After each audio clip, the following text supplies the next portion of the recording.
लोगों के विश्वास पर खरा उतरना भी एक चुनौती है, लेकिन अगर वह विश्वास कायम रहे तो लोगों से रिश्ता अटूट और अडिग हो जाता है। आज हम ऐसे ही शख्सियत के धनी, ऊर्जावान, जननायक और विधायक श्री तरुण भनोत जी से मिलते हैं और उनके जनहितैषी कार्यों के बारे में जानते हैं। भेड़ाघाट टॉक लाइव न्यूज़ में आपका बहुत बहुत स्वागत है। आपने जननायक जनप्रतिनिधि क्षेत्र में कब कदम रखा और इस पर सफलता कब प्राप्त करी? देखिए, जहाँ तक राजनीतिक के क्षेत्र में आने का सवाल है, आपने प्रश्न पूछा कब कदम रखा, तो मैं सच कहूँ, मेरे तो बचपन से राजनीति में रुचि थी। स्कूल में भी था, कॉलेज में भी था, और मैंने अपना राजनीतिक जीवन में अगर ये कहें कि पहला चुनाव जो लड़ा वो सन 1994 में नगर निगम के पार्षद के रूप में लड़ा, पंडित बनारसीदास भनोट वार्ड से। तो लगभग 27-28 वर्ष पूर्व पहला पब्लिक का इलेक्शन लड़ा था और राजनीति को माध्यम बनाया था जनसेवा का। तब से लगातार जब जहां मौका मिला पार्टी के संगठन में या किसी प्रतिनिधि के रूप में चुने जाने के बाद काम करने का, तो मैंने जनप्रतिनिधि क्षेत्र में आने का मकसद क्या था आपका और आपने इस पर सफलता कहाँ तक प्राप्त करी? मकसद जैसा मैंने पूर्व में कहा कि सिर्फ एक ही था कि अगर मेरे माध्यम से कुछ लोगों के काम हो सकते हैं, वह हों संस्कारधानी जबलपुर की माटी से मेरे परिवार को, मेरे पूर्वजों को, मुझे जो कुछ मिला, चाहे वो राजनीतिक क्षेत्र में या फिर व्यवसायिक क्षेत्र में, तो मैं ये मानता हूँ वो ऋण है एक मेरे ऊपर, मेरे परिवार के ऊपर और आने वाली पीढ़ियों के ऊपर भी। तो अगर हम कुछ भी ऐसा कार्य करके उसको चुका सकते हैं तो करना चाहिए।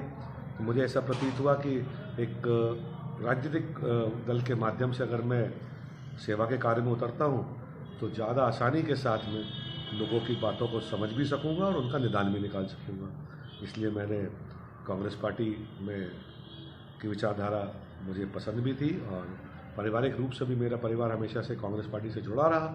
उस विचारधारा को के तहत मैंने काम करना शुरू किया और सफलता की बात है तो सफलता तो का कोई पैमाना नहीं होता, क्योंकि जो आपके पास परेशानियां लोगों की आती हैं या विकास से संबंधित जो प्रश्न आते हैं वो तो हमेशा ही आप कितना भी काम करते जाओ, नए काम आगे रहते हैं, नई चुनौतियाँ आगे रहती हैं।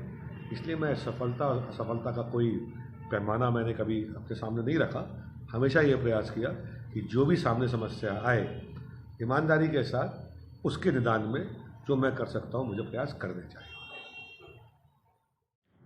जब विशाल जन नेतृत्व मिलता है तो अनेक परेशानियां भी आती हैं और खुशी भी होती है। आपके सामने क्या कोई ऐसी परेशानी आई है? देखिए, मैं मानता हूँ कि लोग ये कहते हैं या पता नहीं क्यों नेताओं को ये आदत पड़ गई है कि वो ये बताने का प्रयास करते हैं कि राजनीति बड़ा कठिन है और बहुत काम मेहनत करना पड़ता है। ठीक बात है, मेहनत करनी पड़ती है, पर मैं ये मानता हूँ कि राजनीति का जो एक क्षेत्र है वो बहुत सरल क्षेत्र है, क्योंकि इसमें तो आपके जो समस्या रहती है वह भी जनता बताती है और उसका निदान भी जनता बताती है। तो इससे आसान क्या हो सकता है कि हमें एक परीक्षा में बैठना है, उसका प्रश्न भी पता है और उसका उत्तर भी उसी में लिखा है। हमें तो सिर्फ अपना धर्म निभाना है और ईमानदारी के साथ जो लोगों की समस्या है जिसका निदान भी वो बता रहे हैं उसको इम्प्लीमेंट करने के लिए, उसको लागू करने के लिए प्रयास करने चाहिए। उसके लिए सरकार का तंत्र खड़ा है तो उसका इस्तेमाल करना चाहिए। और मैंने हमेशा यही किया कि सरकारी तंत्र का सहयोग लेकर जनता की जो समस्याएं थी और जिसका निदान उन्हीं ने बताया था उसका करने का प्रयास किया। हाँ, एक चीज़ दिल में ज़रूर उठती है, जैसा आपने पूछा कि क्या कमी उठती है। मुझे 15 माह माननीय कमलनाथ जी के नेतृत्व में वित्त मंत्री के रूप में काम करने का मौका मध्य प्रदेश की सरकार में मिला। उसके लिए मैं क्षेत्र की जनता को सबसे पहले साधुवाद और धन्यवाद दूंगा जिसने मुझे चुना। उसके बाद माननीय मुख्यमंत्री जी तत्कालीन कमलनाथ जी को, जिन्होंने मुझ पर विश्वास व्यक्त करके मुझे वित्त मंत्रालय जैसा महत्वपूर्ण विभाग सौंपा। मैंने संस्कारधानी जबलपुर, जो बचपन से एक सपना देखा था, हम सब बैठ के जब बात करते थे जैसे जैसे बड़े हो रहे थे कि जबलपुर विकास की दौड़ में कहीं ना कहीं बाकी महानगरों से पिछड़ रहा है, वो एक टीस अंदर थी। तो मैंने माननीय मुख्यमंत्री जी को विश्वास में लेकर, उनका मार्गदर्शन लेकर जबलपुर संस्कारधानी के लिए, जबलपुर जिले के लिए, इस महाकौशल क्षेत्र के लिए बहुत सारी महत्वाकांक्षी योजनाएं जो लोग सपने देखते थे उनको न सिर्फ धरातल पर उतारने का प्रयास किया, बल्कि उनके लिए बजट में मध्य प्रदेश के पैसे का प्रावधान भी किया। पर अब दुख जब होता है कि सरकार हमारी नहीं है, वो गई किस कारणों से, तो जनता भली भांति जानती है क्या हुआ, कैसे जनता की चुनी हुई सरकार गिरी, एक कौन सी सरकार आ गई, कैसे नेतृत्व के साथ आ गई। पर संस्कारधानी का और जबलपुर जिले का महाकौशल क्षेत्र का नुकसान हुआ। बजट में जो पैसा प्रावधानित है, जो मध्य प्रदेश की विधानसभा से पास होता है बजट, वो काम भी रोक दिए गए। तो ये महाकौशल के साथ, जबलपुर जिले के साथ और संस्कारधानी के साथ जो विश्वासघात हुआ वो ज़रूर मुझे खलता है। और ईश्वर से प्रार्थना करता हूँ कि देर न सबेर जो आज सरकार में बैठे हैं इनको सद्बुद्धि आए, और जो ऑलरेडी जिनका पैसा बजट में है वो कार्य जो जिसकी अपेक्षा यहाँ की जनता करती है वो पुनः शुरू होने चाहिए। नहीं तो जब कांग्रेस की सरकार 2023 में जनता के विश्वास के साथ आएगी चुनकर, पुनः उन कामों। अपने जनप्रतिनिधि से लोगों को बहुत सी आशाएं होती हैं और अभिलाषाएं भी, आप इन्हें कैसे पूरा करते हैं? देखिए, जैसे मैंने कहा कि ये लोगों की बात सुनना चाहिए, ध्यान से सुनना चाहिए। हर व्यक्ति की अलग समस्या होती है, तो और जिसकी जो समस्या होती है वो उसके लिए सबसे बड़ी समस्या होती है। तो कभी किसी में भेदभाव नहीं होना चाहिए, धर्म के नाम पे, जाति के नाम पे, मज़हब के नाम पे। और मैं तो ये मानता हूँ कि अगर आप एक जनप्रतिनिधि के रूप में चुने जाते हैं तो आपको अपनी राजनीतिक विचारधारा को भी अलग हटाकर एक चश्मे से सबको देखना चाहिए, चाहे वो कोई भी पक्ष का कोई भी व्यक्ति हो, महिला हो, पुरुष हो, नौजवान हो, वृद्ध हो, किसान हो, मजदूर हो, व्यापारी हो, प्रोफेशनल्स हो, छात्र हो, सबकी बात को सुनना चाहिए और जो सबसे अच्छा हल आप कर सकते हैं वो करना चाहिए। तो मेरा यही प्रयास रहता है कि सरलता के साथ लोगों की बात को सुनो और उसका हल करो। आपके विधानसभा क्षेत्र में अनेक जनहितैषी कार्य हुए हैं, ऐसा कोई कार्य हो जिससे आपको कोई खुशी का अनुभव हुआ हो? देखिए, जैसा कि मैं आपसे पहले भी कह रहा था कि जिसकी जो समस्या होती है उसके लिए वो सबसे बड़ी समस्या होती है। अगर किसी एक व्यक्ति के घर में पीने का पानी नहीं आ रहा है तो उसके लिए उससे बड़ा कठिन समस्या कुछ नहीं है।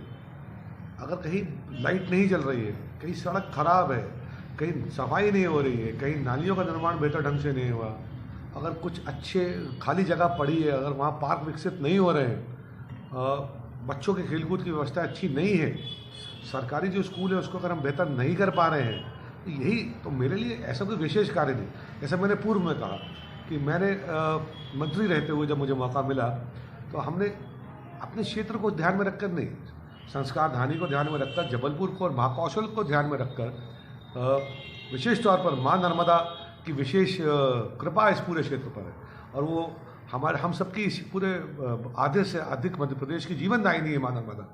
तो हम एक लोगों के मन में रहता था, हमने नर्मदा रिवर फ्रंट का एक महत्वाकांक्षी परियोजना का सर्वे कराया, उसके लिए बजट में राशि का प्रावधान किया, उसको विधानसभा से पास कराया, बजट में शामिल कराया, वो काम रोक दिया गया। दुख होता है, जिससे संस्कारधानी को माँ नर्मदा के तट को एक वैश्विक धार्मिक पर्यटन स्थल के रूप में विकसित करने का मौका मिला।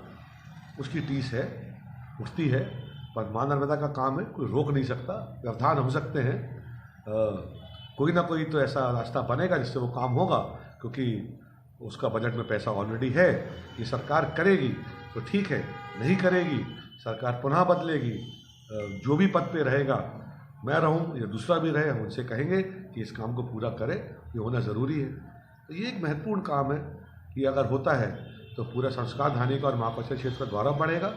माँ नर्मदा के अनन्य अनन्य भक्त इस क्षेत्र में जो हैं उनका मान सम्मान बढ़ेगा और जबलपुर को एक धार्मिक पर्यटन स्थल के रूप में मान्यता मिलेगी पूरे विश्व में, ऐसा मेरा मानना है। आपके कार्यकाल में अनेक ऐसे मौके आए होंगे जब गर्मी भी रही हो, बारिश भी रही हो और ठंड भी रही हो, तब भी आपको रात्रि में जा कर के जन समुदाय की रक्षा करनी पड़ी हो और उनका सहयोग करके उनकी समस्याओं का समाधान करना पड़ा हो। ये तो हमारा कर्तव्य है और ये कोई बहुत बड़ा एहसान भी नहीं है।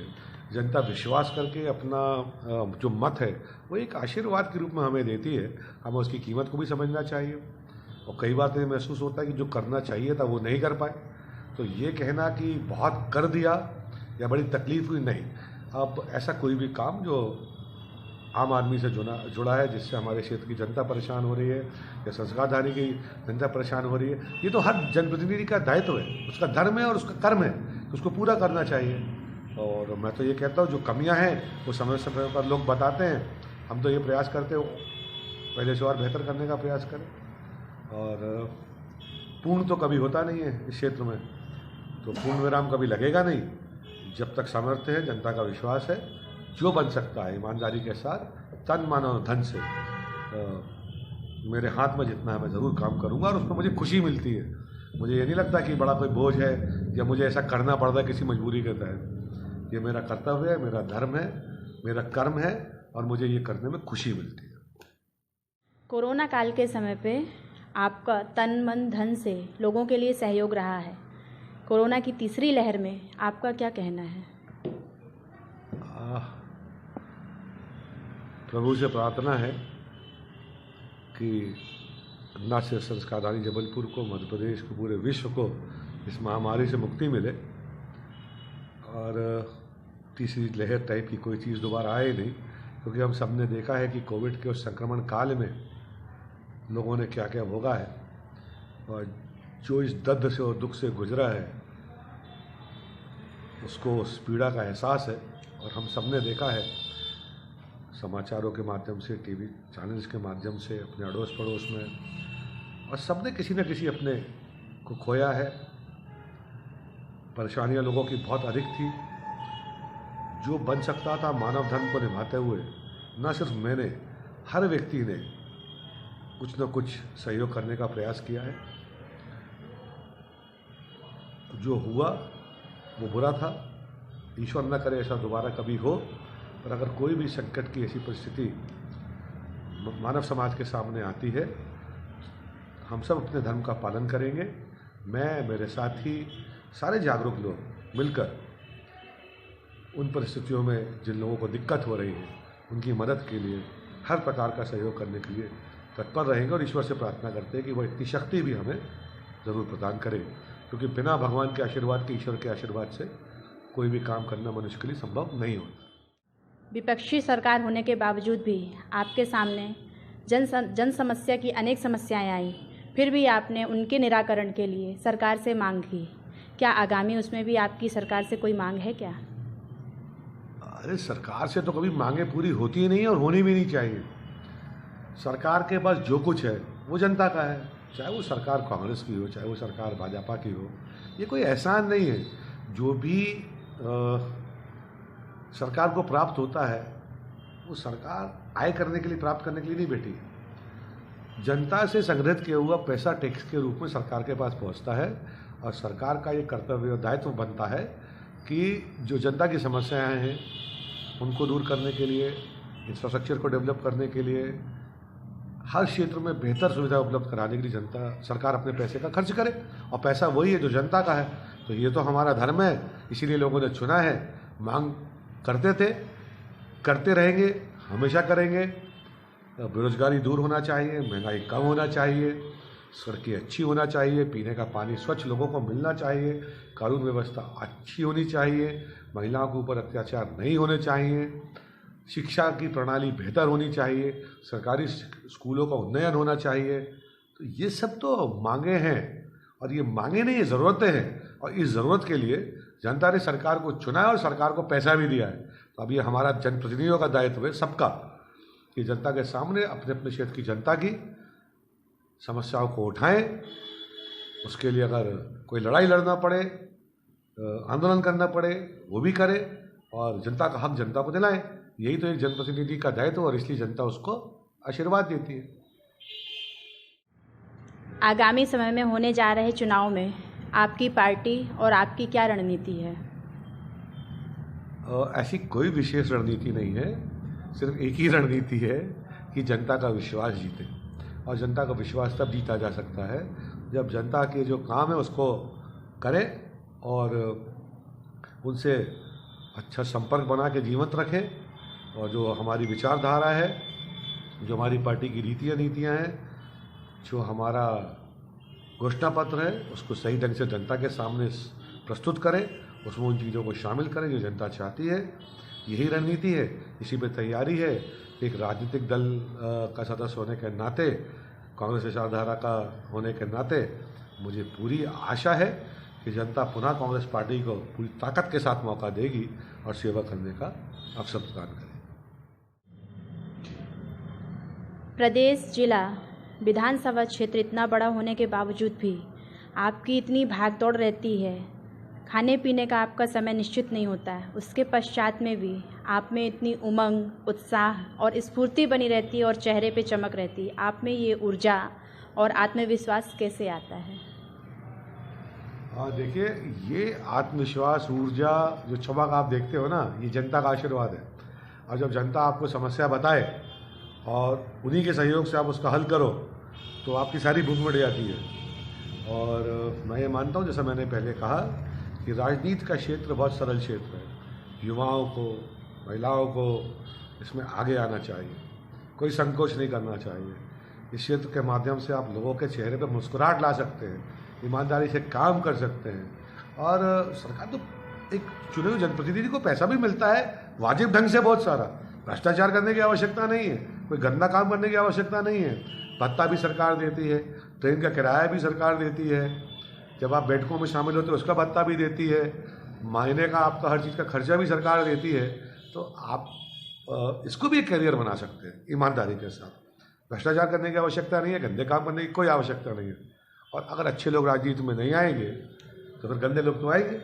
तो अच्छे लोगों को आना पड़ेगा। ऊर्जा, उमंग जनता की ताकत से आती है, आशीर्वाद से आती है। और एक बार बताऊँ, ये नेता बढ़ा चढ़ाकर बताते भी बहुत है, भूखे रहते हैं, सोते ही नहीं है। अरे भाई, नींद भी पूरी होती है, खाना भी समय पर खाते हैं, सब कुछ होता है। कोई एहसान बताने की पब्लिक को ज़रूरत नहीं है। और जो जनता की चुनी हुई ताकत, जो वो शक्ति आपको देती है ना, अगर आपका सही उपयोग कर रहे हो तो ईश्वर का इतना आशीर्वाद रहता है कि आप बहुत अच्छे रहते हो। इसलिए ये ताकत, ये जो चमक, ये जो भी आप बोलते हो, ये सब जनता का दिया हुआ है। और ये आशीर्वाद बना रहे, ऐसी ही मैं ईश्वर से प्रार्थना करता हूँ। और जनता से भी हमेशा एक क्षेत्र के लोगों से एक बात कहना चाहता हूँ, कमियाँ सब में होती है, मुझ में भी होंगी। कुछ को कम करने का प्रयास किया, कुछ को दूर किया, कुछ और बची हों तो आप समय समय पर अपने महत्वपूर्ण सुझाव देते रहे। प्रयास करूँगा, मैं भी इंसान हूँ, उनको भी दूर करूँगा, पर आपकी सेवा में किसी भी तरह से पीछे नहीं हटूँगा।